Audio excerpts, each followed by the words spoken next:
Let's look at this from a different angle. It is already 12:05. We could have had it cheaper, but now the risks associated with our wealth standards are rising with every month we hesitate and wait. This is because we are now living in the Anthropocene era, and we live in a world where everything is connected with everything else. We must operate within planetary boundaries. The lives we lead are changing. In fact, almost everything about them is changing too. The way we conduct business and educate our children, the way we conduct politics, build houses and feed ourselves, the way we organize our transport system, our power grid and our monetary system. Even the impact we are having on our ecosystems is changing. Consequently, this also fundamentally changes the way we need to evaluate and hedge the risks associated with all these projects. As it stands, our opportunities and risks are all driven by finance. If no money is available, there are no new jobs. Without money, technological innovation, healthcare for everyone, infrastructure programs and education are simply not possible. The same is true for risk assessment. If there is no money around, corporates will not invest in an unsafe environment and will reduce their commitment to searching for new drugs for cancer or to prevent infectious diseases, and government bodies will stop infrastructure programs. So while finance currently drives opportunities and risks, it should be the other way around. Unfulfilled opportunities and unchecked risks should drive finance and force it to explore the most ambitious, the most elaborate, the most innovative, and the most advanced financial engineering possible to satisfy the opportunities and the risks at the same time. Let's take this one step further. Money is not just an abstract entity, and finance is not a natural law. Money and finance share the same status as one of the most important human inventions. They form an operating system with which we can either accelerate or destroy our common future. They can literally transform a bag of sand into a PhD, a hospital, or a kindergarten, depending on the application and design. In short, finance is a convention for the good or bad of mankind. We can, however, change it accordingly. A risk is a potential adverse event that disrupts our daily routine. There is no zero-risk world, and all risks are intertwined. From a financial perspective, we should differentiate between the 5 categories of risk: private householder, corporates, banking, systemic, planetary.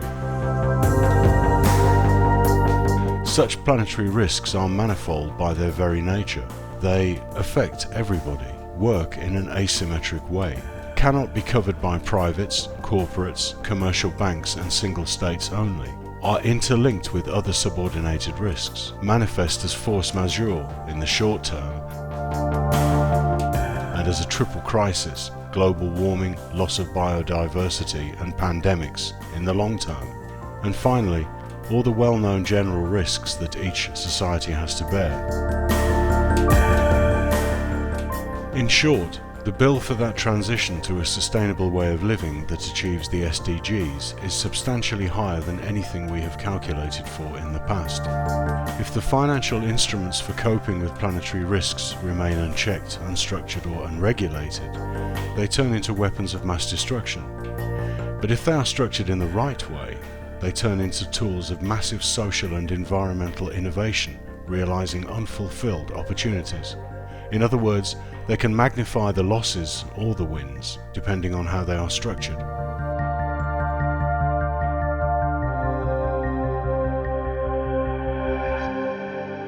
Currently, central banks create money. That's where the entire global value chain starts. This value chain has to run through multiple challenges like serial pandemics, species extinction, an increasing carbon bubble, and other damage costs that keep the entire value chain functioning. On top of this, the shadow economy with fraud, corruption, illicit transactions and money laundering is feeding into that value chain and pulls it into the wrong direction. At the end of that value chain, we tax our economic activities and transfer that tax money towards the SDGs. This so-called end-of-pipe financing, however, is too slow and too low in volume to finance our future. Our proposal: we create a special purpose parallel digital currency run through distributive ledger technology, accepted as legal tender to pay taxes and wages, convertible into traditional currencies, issued by central banks, CBDCs, or regulated private agents, cryptocurrencies, could meet these requirements. So, how does it work? The currency can be issued by central banks or regulated private agents. The use of the money will be determined by the SDGs. These will be shaped into concrete guidelines and stored in the currency itself as a smart contract, the blockchain, a distributive ledger technology.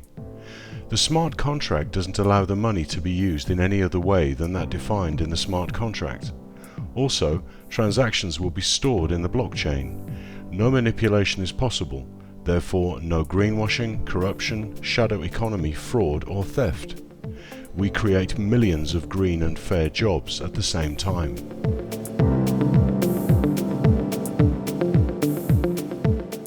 Let's get concrete.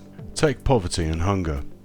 If we provide the affected population with an iPhone, where a DLT technology enables the transfer of $2 every day, allowing shopping in a digital smart contract can prevent the money being spent on something else than weapons and drugs. Hunger and poverty are history. To note, if we link this procedure with a so-called advanced commitment strategy, where the public sector guarantees a certain volume to a certain price of goods and services, the consumer price will remain stable. Take millions of farmers exposed to extreme weathers and droughts. 2/3 of global farming comprises small enterprises operating for self-sufficiency. Once a drought occurs, farmers lose their revenues. Here, a harvest default swap, HAD, comes into play. However, it is unnecessary to borrow money from the private sector and reimburse them with the risk premium. A supplemental digital currency, operating through a regional public development bank and monitored by the United Nations, could take over this task with lower risks and higher yields for the community.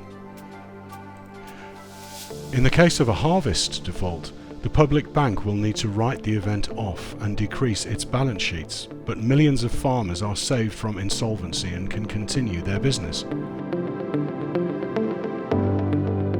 Another example: capital costs to implement renewables are up to 5 times higher in emerging economies compared to OECD.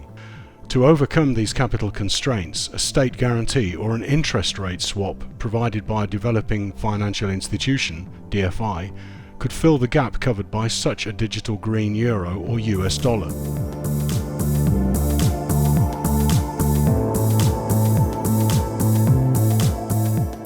Take this one step further.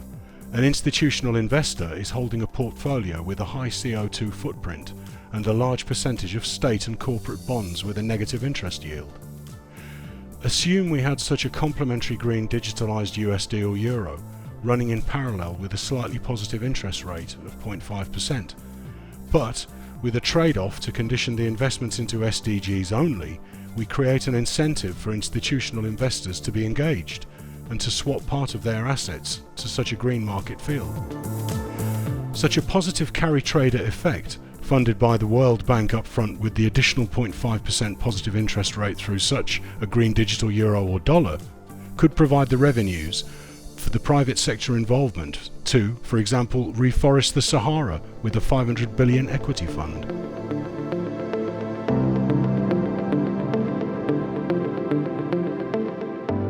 Restoration of natural reserves requires $1.5 trillion bill to protect 30% of maritime and land for about 90% of the species in danger.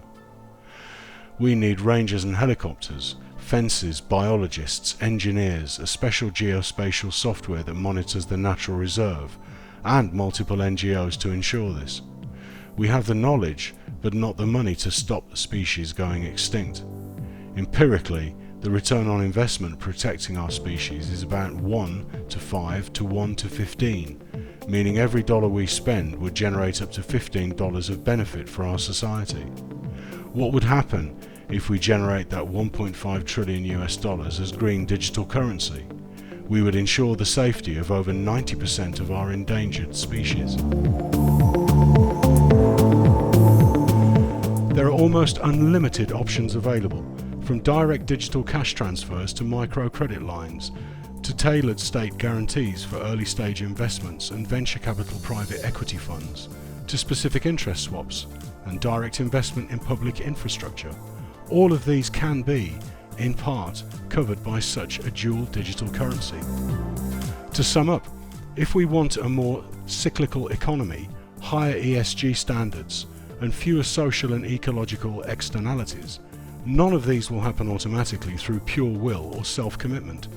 Instead, they require a financial framework to make them possible and cover the associated liabilities. And this is the monetary mechanism that allows all this.